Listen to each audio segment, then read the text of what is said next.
All right, we have the defending Super Bowl champion Eagles hosting Brock Purdy, Kyle Shanahan, and the San Francisco 49ers. You talk about an elite offense in San Francisco with Christian McCaffrey and Brock Purdy, what they've been able to do, especially towards the end here of the season, dealing with the injuries that they've had. But their defense is just downright terrible. I mean, the defense is hobbled and injured, but they're going up against an offense in Philly with all the pieces that they had that led them to the Super Bowl last year. A hell of a defense, but there's just something about the Eagles that just feels off. That I think they lead the league in 3-and-outs. They have an offense that can just go ice cold. And if that happens in this game, there's a really good chance that the 49ers could catch them. But again, the Eagles are the more balanced team. So, Mike, I'll start with you right off the bat. What are your thoughts on this game? And do you think it's going to be the 49ers offense that ends up winning them the game, or do the Eagles put it together on both sides of the ball? What are your thoughts? No, I mean, this is actually a tough one to get into because it's weird because what the Eagles have leaned on has been actually Jalen Hurts. And this is a game where you have the 49ers defense that is the second worst in the league in terms of what they're letting running backs do against them.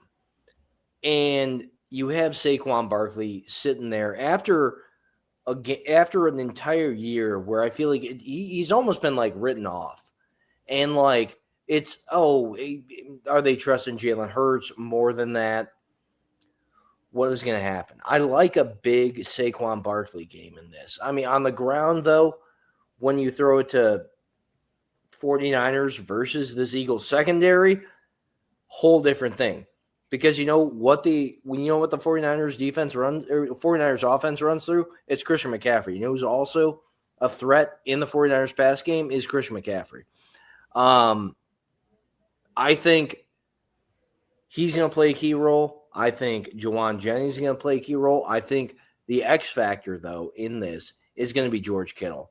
I mean, if the Eagles make the focal point of what they're going to do is slowing down Christian McCaffrey, Brock Purdy has the weapons outside against a very, very susceptible Eagles secondary that we've seen all year. Quinyon Mitchell did not play good this year. Well, actually, no. I mean, he's actually the one bright spot, but he's been targeted 60 times, let up one touchdown. Adorie's been awful. Adoree Jackson has been awful. There's spots with the Eagles secondary that I think they're going to be able to exploit. What I think aids Philadelphia, Cooper DeJean's on the other side. It's good, but these are high-powered offenses. I think the offensive lines are going to have actually the most significant impact in this.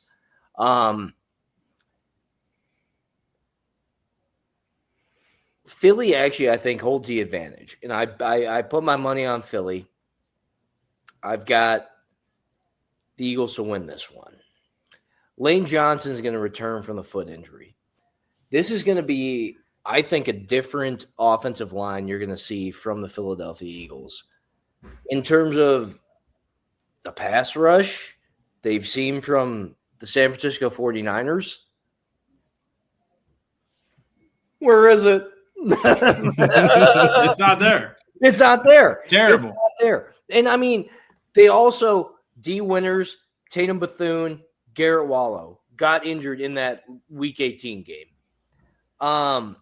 There's a lot to be said for who you're coming to battle with when everything's on the line. I think the Eagles defense has the edge. The 49ers defense against especially what I think is going to be and Eagles know how to control this game.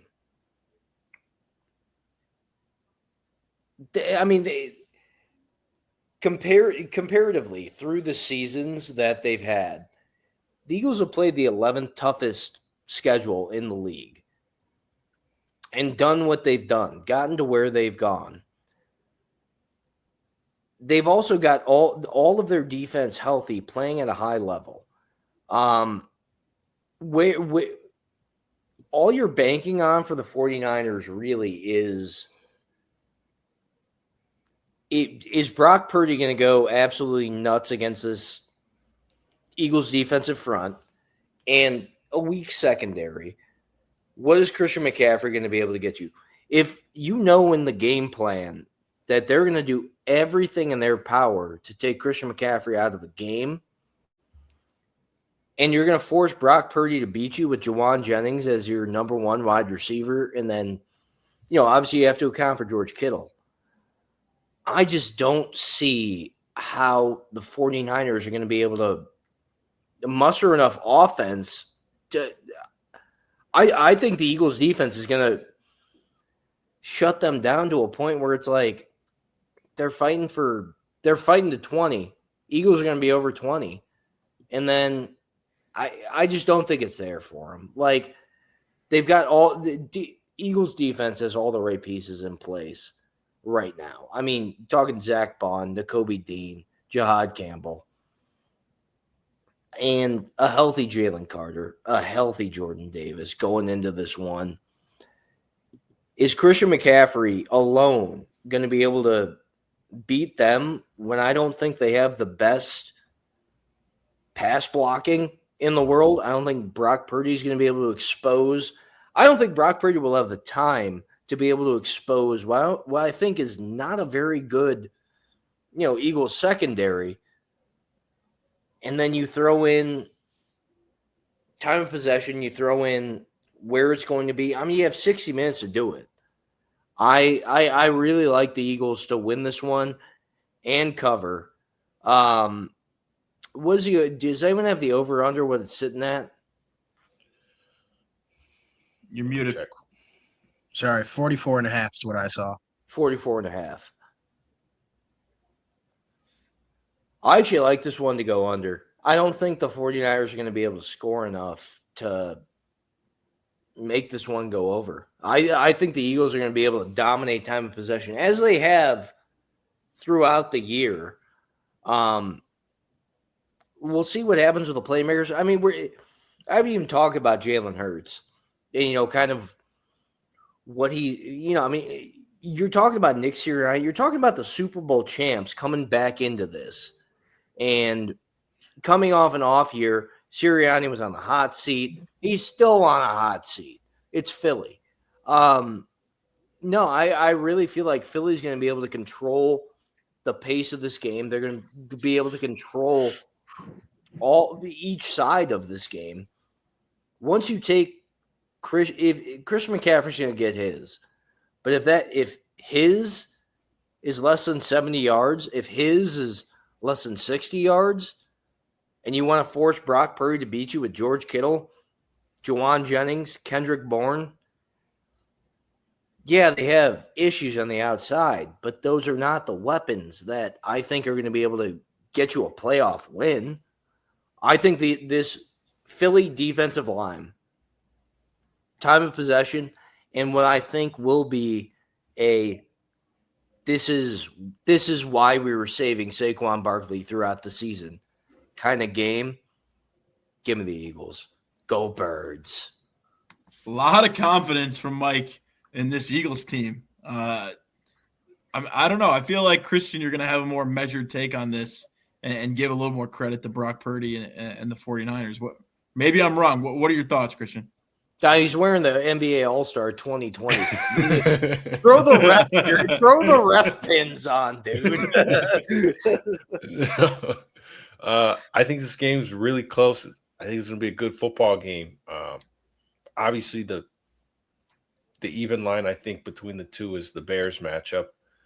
I think you could do a lot of comparisons from how they played the Bears. And yeah, Jalen Hurts, they've been relying on him to pass the ball a lot. I'm just going to go with a total like football god karma vibes type deal. I thought it was completely idiotic that Sirianni benched his guys when they had a shot at the 2 seed, and he set himself up for just a worse situation on all fronts, getting the 3 seed and not playing for a win versus Washington. And, despite losing to Seattle on Saturday, I thought, San Francisco proved to be a really competitive football team. Kittle looked good. Trent Williams didn't play. So all things considered, I think San Francisco at full strength is still one of the more talented teams, definitely in this conference, but probably in the league offensively. I like with Trent Williams there, I think it's a big difference than Austin Pleasance. Christian McCaffrey's had a down year. I just like to think, football gods are going to reward San Francisco this weekend for not, sitting guys. I can't believe Sirianni did that. It's honestly a fireable offense, especially in Philadelphia that you mentioned it, Mike. I almost don't want him to coach this football team anymore. And want them to lose this game so he can get the boo birds. He's not getting fired if he loses this game. He just won a Super Bowl last year. The guy, Sure, right? He but- just won the division It against. doesn't make him any less of a Put clown. him on hot. Put him Oh, on he's the a hot clown, seat. 100%. But just He's another absolutely a clown, clown. move. The clown not move saying to that- do this. I'm not saying he deserves his job, but the fact that I don't think he's going to get fired for it, even if they lose this game. I mean, I think I told you, he's got the meat shields. He's not getting human meat shields at all Yeah, time. But right. when your meat I shield is thought Kevin either- Patullo, it's not a very Yeah, meaty that's who meat it is. shield. I was just going to Well, say exactly. the You Kevin got Patullo the is sword lined to up. fall on. Right, It ain't going to be Fangio. That's for sure. I mean, I'm telling you right now, right. the 10 best coaches in this job cycle are all better coaches. That's fair. I mean, none of them have won a Super Bowl. I mean, other than John Harbaugh, I guess. But I'm trying to think otherwise. Unless you want to count Pete Carroll as technically being in the cycle. I'm just going to say, like, just in terms of what we've seen from the 49ers defense, this isn't a run stuffing team. And like as I mentioned, you haven't seen everything from Saquon Barkley this year. I think this is really a game where they will lean on him and be able to find this is a defense you're gonna throw the kitchen sink at, expose them for their weakness. I think it comes down to a time of possession game, but I also think, Saquon Barkley's probably going to get 22 carries in this game. Let Jalen Hurts do his thing. I just don't see it against this 49ers defensive line for them being able to keep up with what the Eagles are going to be throwing at them. And then you throw in all the weapons they have and a better O-line to protect Jalen Hurts going against that defensive line. I just don't see it. Okay, but counterpoint. Kittle and Juszczyk are. They make this Hey, offense. I've got something here. Go ahead. Do you guys? Turtle. Do you Turtle. guys, Go ahead. do you guys think that? I mean, I like the Eagles too in this game for a variety of reasons. I'll probably get to them, but I want to hear your guys' thoughts on this. Do you guys think that them losing in Seattle the way that they did Week 18 had any effect mentally on this team? Because before that Seattle game, George Kittle mentioned it in his pregame press conference. You had a chance for one seat in the week. Yeah, I mean, I think it was Kittle who said we need this bye more than anybody. Like, we need this bye. They're super banged up. Trent Williams didn't practice to start this week either.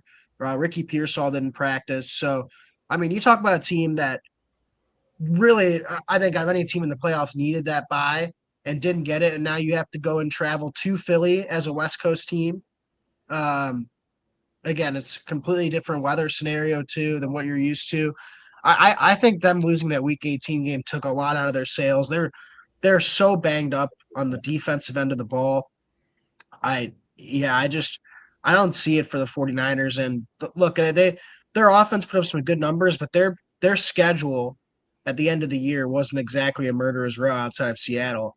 They played a lull there of games where, I mean, the last good team you could say that they played other than Seattle. I guess the Bears too, but that was a Yeah, high I scoring was game. waiting for that. Yeah, sorry. But they played the Colts, the Titans, the Browns, the Panthers, and the Cardinals to end the year. Outside of the Bears and the Seahawks. Mickey Mouse. But the Bears have their own problems on defense too. I mean, you Yeah. can say there's a reason why that game was so close. Right. Like they played a lot of weak defenses, and that Browns game was just Shedeur Sanders just giving the I was 49ers just saying, the ball, and that was they just did a not defeated team. score against the Browns defense. We gave them good field position. And Either way, like I think that with their stars banged up I guess they're stars, but Trent Williams hamstring injury, not sure even if he plays. I don't know what type of level he's going to be at. I think that the Eagles defense is probably the strongest remaining defense in the NFC outside of Seattle. Yeah, I don't see it for the 49ers. I just think that they don't have the horses going into this week, and I think the mental effect of losing that Week 18 game is gonna play a heavy toll on this team. I also really think this is a Philly defense that's ready to make Brock Purdy uncomfortable. Like, I mean, if they don't have Pearsall out there again, I know that Adoree Jackson sucks, but it's a matter of are you going to trust Juwan Jennings? Juwan Jennings is solid, but can he get open in one-on-one coverage? You've got no Pearsall. You don't have a field stretcher out there. Kittle's banged up. I don't know if he'll be 100%. He had a low ankle sprain, so he might be feeling better. It's been 2 weeks, but yeah, I don't know. Trent Williams didn't practice. I think it's an uphill battle. And Christian McCaffrey, you mentioned it, Christian. He averaged less than 4 yards a carry this entire season. He's had a lot of touches. Kind of the opposite of Saquon Barkley, who I feel like you mentioned him. Like Saquon's been saved for this sort of playoff run. Really, in a way. McCaffrey's been the opposite. I mean, talk about a guy who's touched the football 20 plus times a game for 17 weeks. So yeah, they're kind of playing like it could be Christian McCaffrey's last season too. It kind of feels like they're emptying the tank here with all the injuries he's had. I think that he's going to throw it all, throw everything against the wall, and be like, put the team on my back for this game, because if there's one way that you can get to this Eagles defense, we saw it with the Bears, the ability to run the ball on them, or alternatively just utilize Christian McCaffrey out of the backfield. I think for the Niners to have a chance in this game, they're going to have a huge game from Christian McCaffrey, especially with the questions about Pearsall. But to the other point, though, if there's one guy that I think could roll out of bed after having not practiced and still contribute and still do what he does best, it's Trent Williams, playing at an incredibly high level for his entire career now, for the better part of 15 years, and it doesn't look like he's really been slowing down. So I trust Trent Williams in that respect, to be able to step up and play in the playoffs. But again, it's going to be an incredibly uphill battle against an elite defense, and an elite defensive coordinator in Vic Fangio, who I can't give enough. Shanahan, Saleh, or Eagles. Fangio and the Eagles coaches. Who you got? That's fair. Hey, that's hard to argue with. I mean, that's a good point. But I got Fangio and the Eagles coaches, because you're getting arrested, Saquon Barkley, going into this game. Dude, I am telling you. They've been saving him the entire year for this kind of run. I am concerned about like this is a take the top off the tank kind of game against what is not a good rush defense on both levels. We're talking about them getting pressure and them throwing the Eagles offensive line. I mean, let's see what happens. I like Kevin Patullo on the other side. I'm all birds, dude. You don't like Kevin Patullo. You like Kevin Patullo. You're the only guy you don't like the Kevin only person Patullo. on the planet who likes Kevin. I don't think Kevin Patullo's family likes him. I was just going to mention that the one thing that concerns me about the Eagles, and again, I still am picking them, and I do think that they win and cover, but the one thing that concerns me about the Eagles is these lulls they go through on offense where, all of a sudden you think that this team's like, oh, they've got it figured out. The offense is just fine. Mm-hmm. And they can go, 10 quarters without scoring a touchdown. Like it's a very, bipolar Hey, offense. And we all I felt like they were playing with their food all season. With didn't look like and we've that, seen, man. we've The eye seen I test- don't know. We saw. I'm just gonna say, speaking again from the perspective of that Bears game, we saw it happen where a couple 3-and-outs to start the game. If they start off cold, that crowd will turn against them quick, and is going to be ready to boo them even in a playoff game. Yeah. And that can they'll be ready. That can rattle. If they go down, they're not gonna have the crowd behind them. That's certainly correct. But that's Yeah, what Mike. laying over a field goal maybe makes me I'm nervous for that. Maybe I'm just Yeah. blowing. Maybe I'm just blowing too much. Just a counterpoint. Maybe I'm just blowing too much smoke. But I feel like it's been so baked into the script for them leading up because they knew they were gonna win the NFC East. They knew. So you think that Nick Sirianni just was like this whole time, just a mastermind of don't use Saquon Barkley, don't worry about getting the 2 Shout seed or out the 1 Tank seed. though. Tank's been great. Shout He out deserves Tank. our- He Shout deserves out to be Tank. RB1 Tank's been somewhere. playing great. I think we actually see a decent amount of Tank in this game. Like, Well, what is it? Is it Saquon Barkley You take touching the ball top off or 22 what? times or Tank? I don't think we're taking the top off. I think you run the ball right down their throats. I think the Eagles are going to win it that way. Let's You still wait. think the Eagles like tank for his kick return ability? What a weird press release that was when they first traded. Guy's never returned kicks in his life. Yeah. Bizarre. I don't know. I Any like last- the yeah. Eagles to win and cover, but I mean the one counterpoint I've got is that the Eagles offense can go through walls, and you mentioned it, Pat. If they come out slow, or if they let the 49ers hang around, that 4.5 looks way more mountainous because you're talking about winning by a touchdown essentially at that number, unless you somehow land on 6 or 5. But in a low, what I think is probably going to be a lower scoring game, that dreaded 4.5, if the Eagles offense looks like they're shaky, is going to be a problem. I still think that they win and cover. The Eagles will be on my card, but that's just kind of the counterpoint I have. So I think it'll be a what- close game. I do have the Eagles winning, but I think I would take the 49ers to cover. I'm sorry, Mike.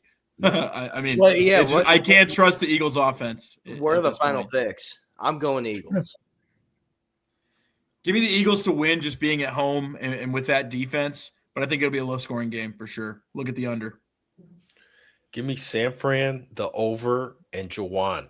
Jawan to score. The Juwan's guy- been a touchdown machine. the guy that slid in my girlfriend's DMs. Yep.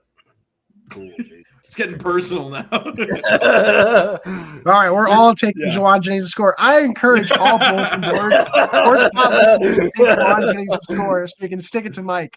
Right. I mean, he I'm obviously. taking- yeah. Go I'm ahead. taking the Eagles I to bet that win dude's and cover. unders every week. If Juwan Jennings has no haters, then Mike is dead. There will always be a hater on this earth as long as Oh, Mike's around always. for Juwan Jennings.